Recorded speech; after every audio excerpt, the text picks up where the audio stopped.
আজকের ক্লাসে আমরা ক্লাস 5 এর রায়ো মার্টিন 2026 প্রশ্নবিচিত্রার ইংলিশের সেকেন্ড সেমিটিভের 1 নম্বর মডেল সেটের প্রশ্নোত্তরগুলি আলোচনা করব। হাই বন্ধুরা, স্টাডি রুমে সাবস্ক্রাইব করে বেল আইকনটি অন করে রাখো। প্রথমে সিনের মধ্যে আছে read the text carefully and answer the following questions. টেক্সটটি মনোযোগ সহকারে পড়ো এবং নিচের প্রশ্নগুলির উত্তর দাও। Father, in 1910 Nazrul made the revolutionary Nabaranchandra Ghatak who was his teacher. বাবা বলছে 1910 সালে নজরুলের সাক্ষাৎ হয় বিপ্লবী নবারণচন্দ্র ঘটকের সঙ্গে, যিনি ছিলেন নজরুলের শিক্ষক। The poet Kumudranjan Mallick was the headmaster of the school Nazrul join next. এরপর নজরুল যে স্কুলে ভর্তি হয়েছিলেন সেটির প্রধান শিক্ষক ছিলেন কুমুদরঞ্জন মল্লিক। এবারে প্রীতম বলছে did Kumudranjan inspire him to write poems. Pratim বলছে কুমুদরঞ্জন কি ওনাকে কবিতা লিখতে উদ্বুদ্ধ করেছিলেন। ফাদার বলছে yes, but Nazrul was also influenced by Rabindranath and the Persian poets like হাফেজ and খৈয়াম। বাবা বলছে হ্যাঁ, কিন্তু নজরুল রবীন্দ্রনাথ এবং পার্সিয়ান কবি হাফেজ এন্ড খৈয়ামের দ্বারা প্রভাবিত হয়েছিলেন। আঙ্কেল রহিম বলছে did you know that Nazrul join the army under the British. Uncle Rahim বলছে তুমি কি জানতে যে নজরুল ব্রিটিশদের অধীনে সেনাবাহিনীতে যোগ দিয়েছিল। He was in the 49th Bengal regiment. তিনি 39তম বাংলা রেজিমেন্টে ছিলেন। After the first world war the regiment was disbanded in 1920। প্রথম বিশ্বযুদ্ধের পর 1920 সালে সেনাদলটি ভেঙে দেওয়া হয়েছিল। তো হি কেম টু ক্যালকাটা, তাই তিনি কলকাতায় চলে এসেছিলেন। ফাদার বলছে at that time Indians had rising against the British rule. বাবা বলছে সেই সময় ভারতীয়রা ব্রিটিশ শাসনের বিরুদ্ধে সোচ্চার হতে শুরু করে। Nazrul protest against the cruelty of British in his own way. Nazrul নিজের মতো করে ব্রিটিশদের অত্যাচারের বিরুদ্ধে প্রতিবাদ করেছিলেন। In fact he also started writing poems, essay and songs to voice his protest. তিনি তার প্রতিবাদকে ভাষা যোগাতে কবিতা, প্রবন্ধ ও গান লিখতে শুরু করেন। He is the rebel poet of India. তিনি ভারতের বিদ্রোহী কবি ছিলেন।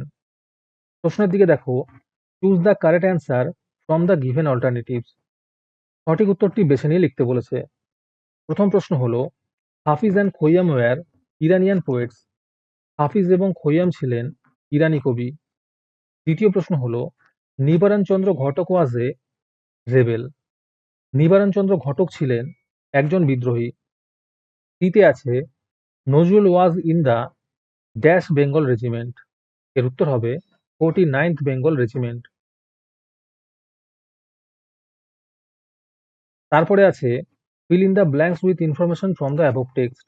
শূন্যস্থানটা পূরণ করতে বলেছে উপরের যে টেক্সটটা আছে সেটা দেখে।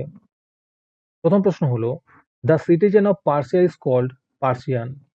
পরের প্রশ্ন হলো a person who fights against authority is called rebel. মানে যে ব্যক্তি কর্তৃপক্ষের বিরুদ্ধে লড়াই করে তাকে বিদ্রোহী বলা হয়। তৃতীয় আছে Kumudranjan Mallick was the headmaster of Nazrul school.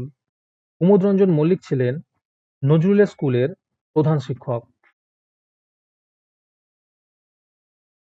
তারপরে সিতে আছে অ্যান্সার দ্য ফলোইং কোশ্চেন্স।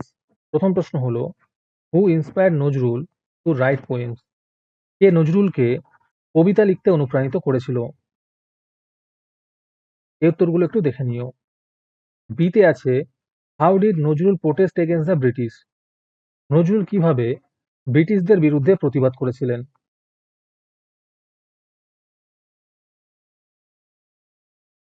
আজকের ক্লাসের মডেল সেটটি নেওয়ার জন্য আমাদের হোয়াটসঅ্যাপ নাম্বার 750111 তোমরা যোগাযোগ করতে পারো।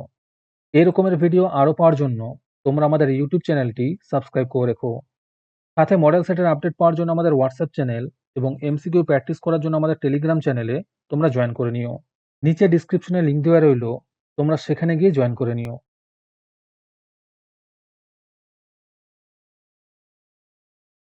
তারপরে আনসিনের মধ্যে আছে read the following passage carefully and answer the questions given below. অনুচ্ছেদটি মনোযোগ সহকারে পড়ো এবং নিচের প্রদত্ত প্রশ্নগুলির উত্তর দাও। সুকান্তা Bhattacharya was born on 15 August in 1926 in Calcutta. Sukanta Bhattacharya 1926 সালের 15 আগস্ট কলকাতায় জন্মগ্রহণ করেছিলেন। He was called a young Nazrul and a teenage rebel poet, a reference to Kazi Nazrul Islam for his similar rebellious stance against the British Raj and the social elites through the work of poetry. কবিতার মাধ্যমে British রাজ এবং সমাজপতিদের বিরুদ্ধে একই রকম বিদ্রোহী অবস্থানের কারণে কাজী নজরুল ইসলামের সঙ্গে তুলনা করে তাকে তরুণ নজরুল এবং কিশোরী বিদ্রোহী কবি বলা হতো। হিজ নোটেবল রাইটিংস আর ছাড়পাত্রা, পূর্বভাস, ঘুম নেই, হরতাল, অভিযান এটসেট্রা। তার উল্লেখযোগ্য রচনাগুলি হল ছাড়পত্র, পূর্বভাস, ঘুম নেই, হরতাল, অভিযান ইত্যাদি। His father's name was Nibaran Chandra Bhattacharya and mother's name was Suniti Devi. তার পিতার নাম ছিল নিবারণ চন্দ্র ভট্টাচার্য এবং মায়ের নাম ছিল Suniti Devi. The former chief minister of West Bengal Buddhadeb Bhattacharya was his nephew. পশ্চিমবঙ্গের প্রাক্তন মুখ্যমন্ত্রী বুদ্ধদেব ভট্টাচার্য ছিলেন তার ভাইপো। Sukanta Bhattacharya died on 13th May in 1947 at the age of 20 due to tuberculosis at K.S. Roy TB Hospital.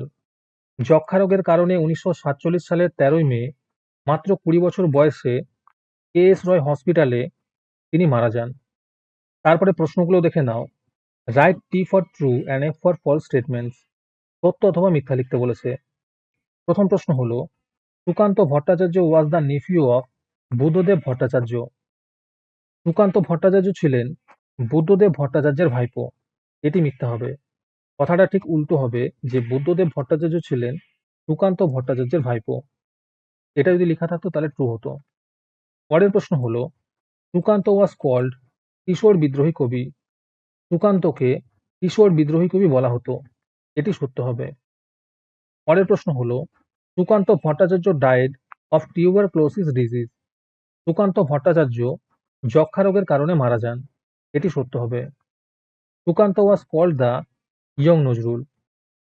সুকান্তকে তরুণ নজরুল বলা হতো। এটিও সত্য হবে।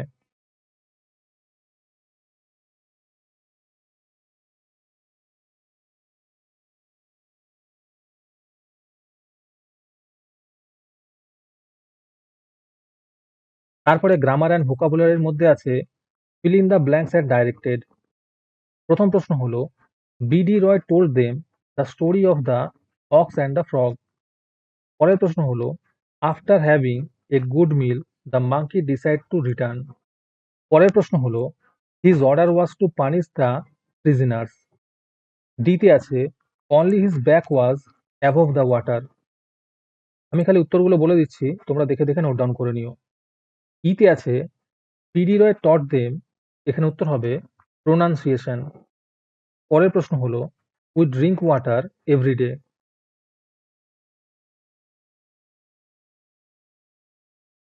তারপরে আছে the adverb from the complete is completely. পরের প্রশ্ন হলো, মিতা ইজ সুইমিং। পরের প্রশ্ন হলো, just open your mouth wide. এটা হবে ইম্প্যারেটিভ সেন্টেন্স। তারপরে আছে I had never gone to my school since then. এটা হবে পাস্ট পারফেক্ট টেন্স। তারপরে 4 নম্বরে আছে find out a word from the unseen passage in question number 2 that mean the following. Unseen passage থেকে এমন একটি শব্দ খুঁজে বের করো যার অর্থ নিচের এই শব্দের সঙ্গে মিল খায়। এর উত্তর হবে স্ট্যান্স। স্ট্যান্স মানে হচ্ছে ভঙ্গি, আর স্টাইল মানে হচ্ছে ধরন অথবা ভঙ্গি বলতে পারো এটা। তারপরে রাইটিং স্কিলের মধ্যে দেখো, write a short story with the following hints and given a suitable title and a moral to it. এখানে দেখো হিন্টস দেওয়া আছে, এটা দেখে দেখেই তোমাদের স্টোরিটা বানাতে হবে। এখানে স্টোরিটা আমরা বানিয়ে দিয়েছি, তোমরা দেখে দেখে নোট ডাউন করে নাও। এই রাইটিং স্কিলগুলো শুধুমাত্র তোমরা আমাদের চ্যানেলেই পাবে, তাই আমাদের চ্যানেলটি অবশ্যই সাবস্ক্রাইব করে রাখো। আমাদের চ্যানেলটি সাবস্ক্রাইব করতে ভুলে গিয়ে থাকলে এখনই করে নাও।